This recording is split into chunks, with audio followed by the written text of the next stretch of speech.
இந்த தமிழ் வருடத்தில் கும்பராசி நேயர்களுக்கு வேலை வாய்ப்பு எப்படி மேம் இருக்கு?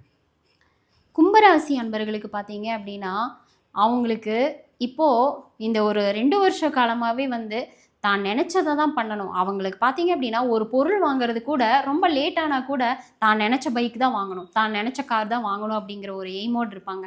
வேலை கூட அப்படிதான். நான் நினச்ச வேலை வந்தா மட்டும் தான் நான் போவேன் அப்படிங்கிற ஒரு உறுதியோடு இருப்பாங்க. ஆனா அப்படி இருக்காதீங்க. அதாவது நினச்ச வேலை லேட் ஆனா கூட, இப்போ கிடைச்ச வேலையை நீங்க பயன்படுத்திக்கோங்க. நிச்சயமா இது நல்ல உங்களுக்கு ஒரு எக்ஸ்பீரியன்ஸை குடுக்கும். அடுத்த வருஷம் கூட நீங்க நினச்ச வேலை உங்களுக்கு நிச்சயமா கிடைக்கக்கூடிய அமைப்பு இருக்கும். அதை பயன்படுத்திக்கோங்க. அடுத்தது பார்த்தீங்க அப்படின்னா, வேலை செய்யக்கூடிய இடத்துல கடன் வாங்குற சூழலை மட்டும் உருவாக்காதீங்க.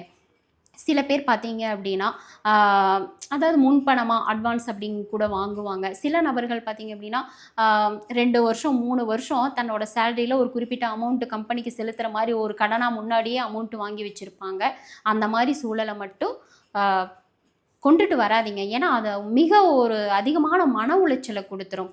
இன்னொரு ஒரு சில நபர்கள் பார்த்தீங்க அப்படின்னா, வேலை மாற்றத்துக்காக எதிர்பார்த்துட்டு இருப்பாங்க. அது சென்ற ஆண்டிலிருந்தே நெறைய நபர்கள் எதிர்பார்த்துட்டு இருப்பாங்க.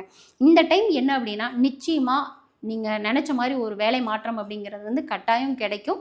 என்ன சேலரியில ஒரு சாட்டிஸ்ஃபைடு இருக்காது. அது பிற்காலத்தில மாறும். நிச்சயமா நீங்க நெனச்ச மாரி ஒரு நிலையா மாறும். ஆனா உங்களுக்கு பிடிச்ச வேலையா, வேலை மாற்றம் அப்படிங்கிறது கிடைக்கும். சேலரிக்காக நீங்க இங்கேயே பண்ணுறதுனால பண்ணலாம். இல்ல பிடிச்ச வேலைக்கு போயிட்டு, அப்புறம் கூட ஒரு நெக்ஸ்ட் இயர்ல எனக்கு இன்கிரிமெண்ட் வந்தா போதும் அப்படின்னு சொல்லிட்டு வெளியில போனாலும், இது எல்லாமே உங்களோட சாய்ஸ் தான்.